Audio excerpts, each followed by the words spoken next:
তো আল্লাহ তাআলা কোরআনকে কোরআন শরীফ কোথাও বলেন। আল্লাহ তাআলা কোরআনকে কোথাও বলেছেন কোরআনে মাজিদ, বাল হুয়া কুরআনুন মাজিদুন ফি লাওহিম মাহফুজ। আমি লাওহে মাহফুজে এই কোরআনে মাজিদকে রেখেছি। এটা হচ্ছে কোরআনের বাড়ি, সাত আকাশের উপরে। আরেক আয়াতে আল্লাহ তাআলা বলেছেন ইয়াসিন ওয়াল কুরআনিল হাকিম।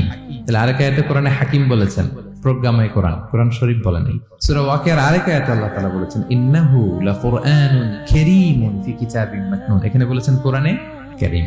সূরা হিজরের এক আয়াতে আল্লাহ বলেছেন কোরআনে আযীম। এছাড়াও কোরআনের আরো অনেক নাম কোরআনে খুঁজে পাওয়া যায়। যেমন কোরআনের একটা নাম হচ্ছে আল কিতাব। আল্লাহ তাআলা বলছেন এই কিতাব, এই কোরআনে আমি কোনো কিছু বাকি রাখি নাই, সব বলে দিয়েছি। কোরআনের আরেকটা নাম আল ফুরকান, সত্য মিথ্যার পার্থক্যকারী, the criterion between right and wrong. Quran পড়লে বোঝা যায় কোনটা সত্য কোনটা মিথ্যা। কোরআনের একটা নাম হচ্ছে আয-যিকির।